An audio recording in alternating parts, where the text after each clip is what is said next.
Alvo de muitas críticas, o Procurador-Geral da República, Augusto Aras, foi reconduzido ao cargo de chefe do Ministério Público Federal por mais 2 anos. Mandato que começa no dia 26 de setembro e vai até 2023. Depois do resultado, Aras foi até o plenário cumprimentar os senadores.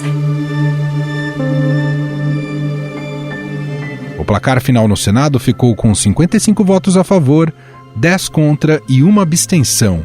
Antes mesmo dessa votação em plenário, Aras fez um aceno para os senadores ao reiterar o compromisso contrário à criminalização da política. O difícil da relação da criminalização da política é, às vésperas de uma eleição, um candidato a senador, a deputado, a prefeito, a governador, receber medidas judiciais que surpreendem e muitas vezes atentam e destroem a candidatura do candidato. Desde que tomou posse, em 2019, Aras reduziu a quantidade de denúncias apresentadas pelo Ministério Público Federal contra políticos com foro no Supremo e no Superior Tribunal de Justiça. O Procurador-Geral chegou ao cargo por escolha do presidente Jair Bolsonaro. Apesar de popular entre os políticos, Aras é acusado por colegas na PGR de ser conivente com as falhas do governo na condução da pandemia de Covid-19 e com as ações antidemocráticas de Bolsonaro e seus aliados. O Procurador-Geral da República já demonstrou que, se tivesse qualquer alinhamento, o único alinhamento é com essa carta, que contraria, sim, posicionamentos de governos. O seu primeiro mandato ficou marcado pelas duras críticas à Operação Lava Jato e é considerado responsável por colocar um fim no grupo. Não podemos aceitar ter uma web do B, ou MPF do B, ou coisa parecida. Não podemos aceitar que tenhamos processos escondidos da Corregedoria. Não podemos aceitar que tenhamos 50 mil documentos invisíveis à Corregedoria e que só agora foram descobertos. Inclusive, o Procurador-Geral aboliu o modelo de forças-tarefa usado na operação. Na avaliação dele, esse instrumento resultou em uma série de irregularidades e em gastos desnecessários com passagens e diárias de procuradores. O modelo de forças-tarefas apresentava uma série de deficiências, passando pela falta de regulamentação, não só para o estabelecimento, mas também para a destinação de valores resultantes de acordos de colaboração premiada e pagamento de multas, além de altos custos com diárias, passagens, seguranças e escoltas de membros.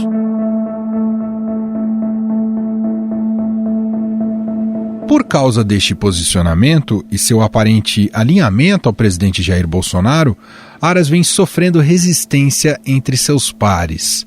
No começo do mês, 27 dos 72 subprocuradores gerais assinaram um manifesto que o acusava de assistir passivamente aos ataques de Bolsonaro contra o judiciário. É muitas vezes mais conveniente ficar na oposição. Estar na oposição é ter o poder, e com uma mídia que vive a babar o sangue de reputações, cada um aqui agiu, porque eu sou testemunha e estou aqui para não permitir que esse aparelhamento perdure, ao menos sob a minha gestão.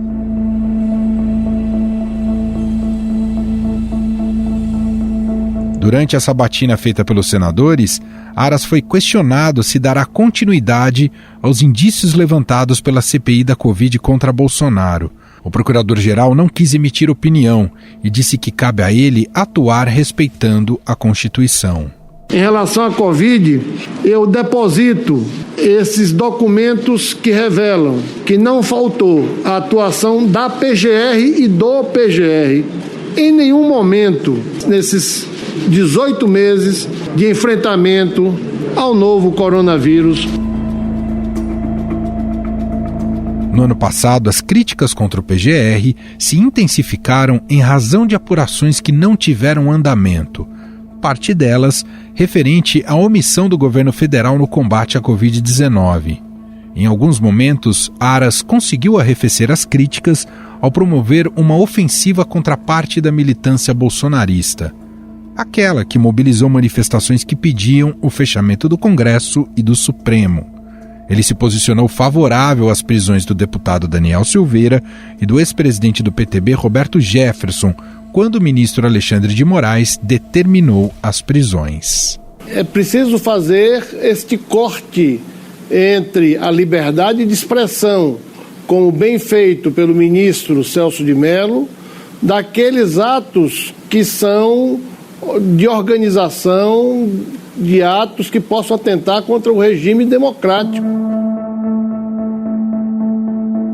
Vale lembrar que essas prisões são contestadas pelo presidente Jair Bolsonaro e seus aliados. E para analisar essa recondução de Augusto Aras ao cargo de Procurador-Geral da República, nós convidamos para uma conversa o Dr. Roberto Liviano, que é Procurador de Justiça do Ministério Público do Estado de São Paulo e presidente do Instituto Não Aceito Corrupção.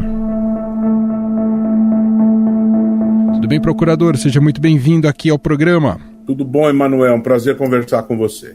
Procurador, independentemente do resultado 55-10 ali pela recondução, não te assusta a falta de combatividade da sabatina do Aras pelos senadores? Olha, eu acho que bastante complexo isso, né? Nós temos que analisar com muito cuidado tudo isso. Houve arguições bastante agudas, como, por exemplo, a arguição do senador Alessandro Vieira, do senador Fabiano Contarato e outras, mas nós não podemos desconsiderar que 2 anos atrás o procurador Aras teve 68 votos e agora o número se reduziu para 55. Ele esteve num patamar mais próximo daquele mínimo necessário para a recondução.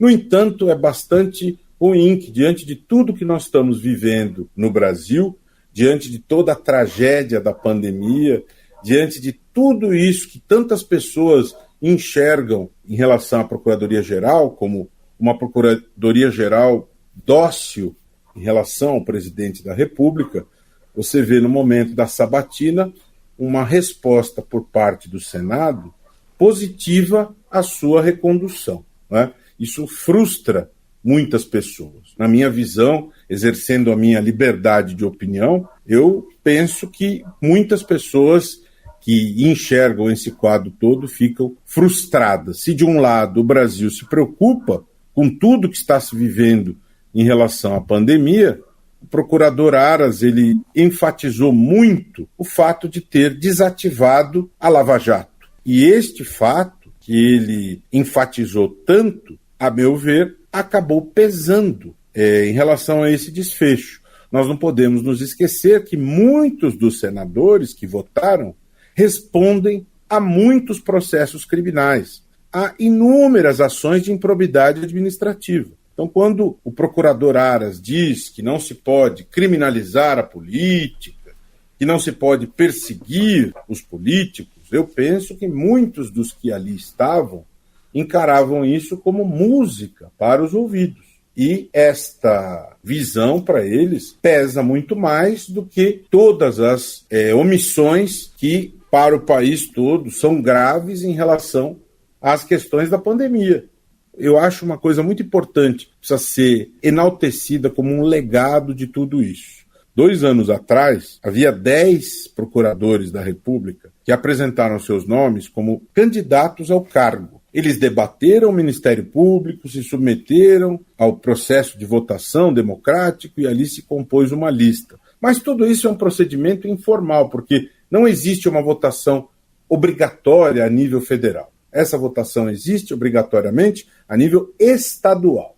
Nos estados, sim, existe uma votação obrigatória, se compõe uma lista tríplice de observância obrigatória pelo governador. Eu penso que isso é muito importante que seja estendido a nível federal. Que o presidente da República, ao menos, receba uma lista tríplice e seja vinculado a esta lista. Porque, afinal de contas, nós não podemos nos esquecer que o Procurador-Geral da República, ele é o fiscalizado e ele está escolhendo o próprio fiscal. Quando nós temos esse instrumento da lista tríplice, esse é um instrumento que assegura a autonomia do Ministério Público e protege a sociedade. Então você tem milhares de procuradores, os membros do Ministério Público, dentre os procuradores, escolhem aqueles 3 que acham mais preparados para conduzir a instituição, e aí o presidente da República tem uma escolha dentre 3 nomes que são capacitados. Eu acho que isso é muito importante para a sociedade, para a garantia da autonomia do Ministério Público, em última análise, para a garantia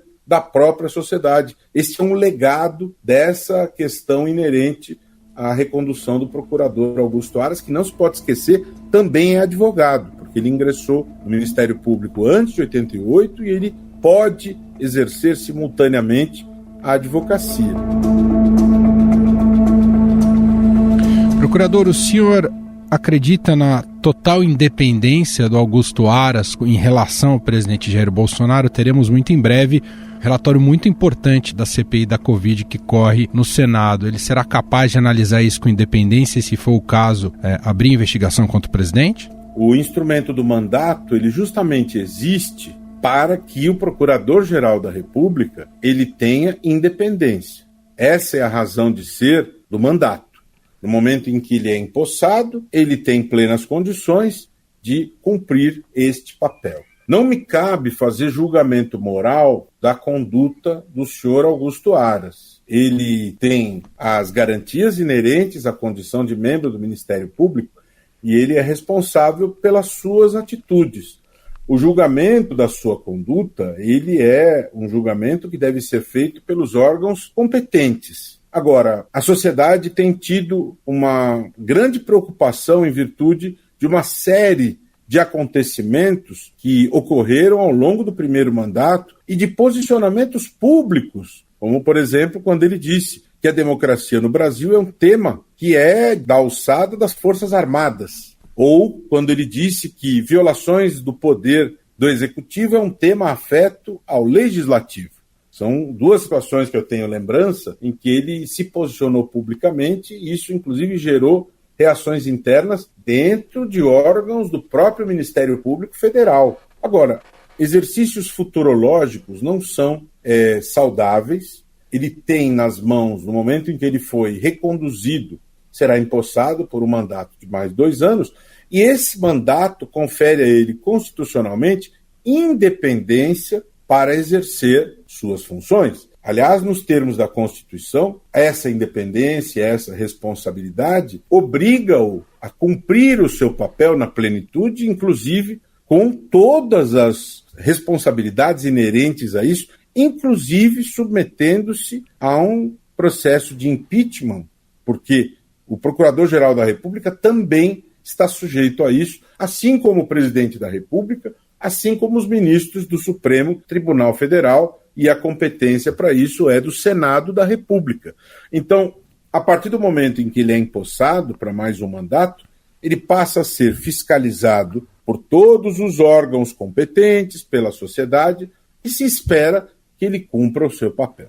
Procurador, o fato do Aras, do nome do Aras, gerar muita resistência interna na PGR, né, visto que teve, inclusive, manifesto de vários subprocuradores, isso lhe trará problemas nesse novo mandato? O fato de haver essas reações, eu penso que está relacionado a algumas questões. Em primeiro lugar, porque desde a eleição passada, ele não respeitou esse costume democrático de debater a instituição, de se inscrever nas eleições como os demais, e se submeter a esse procedimento da lista tríplice. Isso, para uma instituição que tem a missão constitucional de defender o regime democrático, não é bem visto por parte dos membros do Ministério Público. Quem tem essa responsabilidade deve agir democraticamente.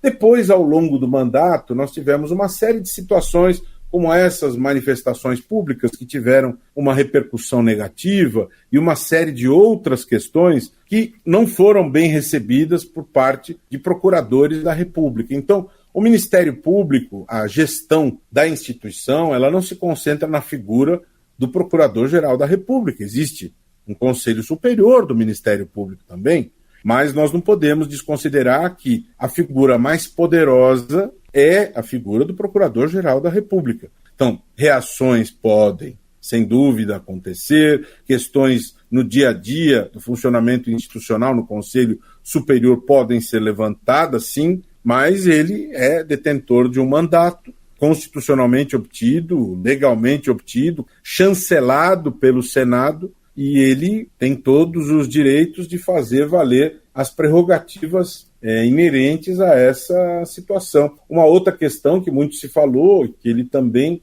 tinha interesse na vaga de ministro do Supremo Tribunal Federal. Não é saudável que haja estes conflitos de interesses, né? Deveria se pensar em estabelecer uma quarentena. Ao tomar posse nesse cargo, deveria se criar um período dentro do qual não poderia ser nomeado para outro cargo. Exercer a função do Ministério Público é dedicar-se ao interesse da sociedade.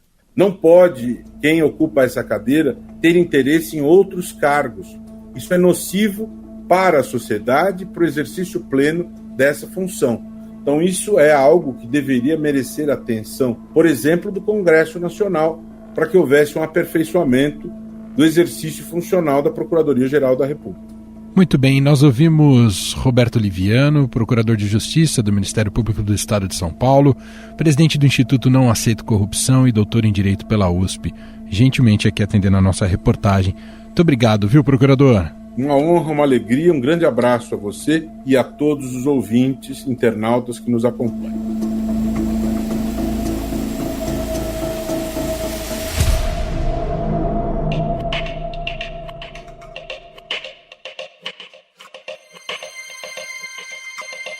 O cargo de procurador-geral é de suma importância no espectro jurídico brasileiro. No STF, o chefe do Ministério Público tem, entre outras prerrogativas, a função de propor ações diretas de inconstitucionalidade e ações penais públicas. Cabe ao procurador-geral também pedir abertura de inquéritos para investigar o presidente da República, ministros, deputados e senadores. Nos bastidores, há quem diga que o grande sonho de Aras é ser indicado para uma cadeira no Supremo Tribunal Federal. Sobre o Augusto Aras, se aparecer uma terceira vaga, eu espero que ninguém ali desapareça, né?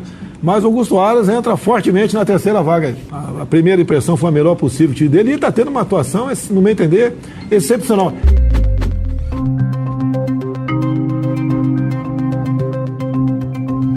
Cabe ao próximo presidente da República, que será escolhido em 2022, indicar 2 novos nomes para a corte, já que Ricardo Lewandowski e Rosa Weber se aposentam. E sobre o debate político em torno do nome de Augusto Aras e o que ele representa para o governo Bolsonaro, nós convidamos o sociólogo e cientista política da Universidade Presbiteriana Mackenzie, Rodrigo Prando. Olá, Prando, tudo bem? Tudo jóia, Emanuel. Um prazer falar contigo novamente. Como é que a gente pode interpretar, Prando, essa recondução do Aras? É mais uma vitória do presidente Jair Bolsonaro ou, no fundo, se trata mesmo de um espírito de corpo aí da classe política? Olha, eu diria para você que não é algo que tenha descontentado o presidente Bolsonaro, então não foi um descontentamento ao Bolsonaro, até porque nós sabemos que o Aras tinha a intenção de uma vaga no Supremo Tribunal Federal e sempre esteve alinhado ao presidente, mas eu diria que talvez seja uma vitória maior até mesmo do anti-lavajatismo, porque a aprovação, tanto na comissão especial e depois no plenário do Senado, indica algo muito forte, que o próprio procurador, o Augusto Aras, acabou sendo considerado por muitos analistas e por jornalistas, colegas seus, como responsável pelo desmonte da Lava Jato. Então pode ser um espírito de corpo nesse sentido, de um apoio bem forte ao Aras, que de certa maneira colocou freios à Operação Lava Jato e os seus desdobramentos jurídicos e políticos. Agora, Prando, olhando justamente pelo viés do Bolsonaro, claro que com Aras ele aparentemente tem uma maré mais tranquila, mas nada garante, visto que tem essa vaga à disposição no STF, não sabemos se vai ficar mesmo com o André Mendonça, nada garante que o cálculo político do Aras não seja necessariamente uma fidelidade ao presidente, não é, Prando? Sem dúvida, pode realmente acontecer isso. No fundo é o seguinte, esta vaga que está em compasso de espera É uma tentativa aí do Senado, da República, colocar um pouco o Bolsonaro na geladeira e, de certa forma, isso deve ter vindo dos próprios ministros da Suprema Corte pelo pedido de impeachment protocolado pelo presidente Bolsonaro contra o ministro Alexandre de Moraes. Então, realmente ainda não está decidido. Agora, o grande teste, provavelmente, Emanuel, para o Procurador-Geral da República, reconduzido agora, Augusto Aras, será o relatório da CPI da Covid no Senado. Um relatório que, ao que tudo indica, pelo que foi verbalizado pela presidência da Comissão Parlamentar de Inquérito e pelo relator, o senador Renan Calheiros, um relatório extremamente desfavorável ao presidente Bolsonaro, seja no campo político, mas também no campo jurídico, das responsabilidades pela condução da pandemia. Ali nós teremos a certeza, ou não, do alinhamento do Aras e de que tipo de biografia ele quererá para o futuro na sua trajetória como Procurador-Geral da República. Brando, você falou dessa vitória do anti-lavajatismo. O mandato de Bolsonaro, que o Bolsonaro chegou ao poder ancorado também nessa onda anticorrupção e a favor da Lava Jato. Curiosamente, ironicamente, e não que ele defendesse isso como convicção, né? Ele pegou carona nisso. O mandato dele, ironicamente, vai ser justamente uma espécie de redenção dessa classe política que ficou tão desgastada até 2018? Ótima pergunta, Emanuel. E aí eu retomo para te responder não apenas o fato do presidente Bolsonaro ter surfado na força da Lava Jato, que foi personificada simbolicamente pela presença do Sérgio Moro, que depois tornou-se ministro. Então o governo Bolsonaro, ele inicia o mandato a partir de 2 alicerces muito claros, que foram comunicados na campanha e no início do governo. De um lado, o alicerce liberal, que tinha na figura do Paulo Guedes, o grande articulador superministro, o então chamado de Posto Ipiranga, e do outro lado, a presença do Sérgio Moro, da ênfase no combate à corrupção e daquele que é considerado um herói por ter colocado o ex-presidente Lula no banco dos réus, ter condenado, enfim. E aí hoje não há nenhuma condição de nenhum desses 2 pilares se manterem sustentáveis. O liberalismo, por uma parte, pela dificuldade do governo de fazer política, portanto, de dar as condições mínimas de que uma agenda liberal fosse colocada em prática. Esse é um motivo interno. Externamente, a pandemia atrapalha demais qualquer tentativa de uma agenda liberal que, por exemplo, diminua o papel ou o tamanho do Estado.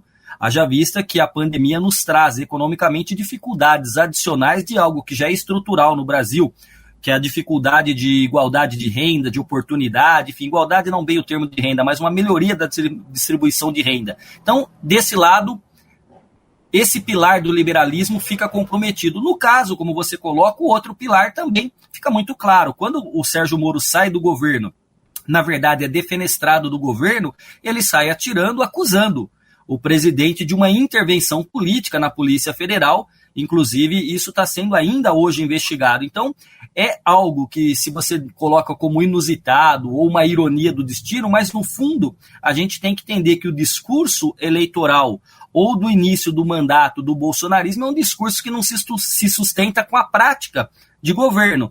Por exemplo, a chamada nova política, que era contra a velha política e tinha no centrão a ponta de lança de tudo aquilo que era ruim, do fisiologismo, do toma lá da cá e no limite da corrupção, está no bojo do governo, né? Na verdade, Bolsonaro e o centrão estão de braços dados e é um anteparo, um amortecedor, como foi colocado não faz muito, para tentar não só resolver crises institucionais, mas também evitar um processo de impeachment. Então, Emanuel, não sei se é uma ironia, mas no fundo mostra que há um descolamento entre a narrativa bolsonarista e a realidade da prática do governo Bolsonaro. Ô Brando, o fato do PT ter votado no Aras, na recondução do Augusto Aras, demonstra que há muito mais de conveniência política e de olhar um olhar pragmático para o futuro do que uma agenda realmente de oposição ao presidente? Sim, Emanuel, tem isso. O PT pode pode ser entendida essa posição do PT em pelo menos duas dimensões, penso eu, além de outras que porventura possam surgir.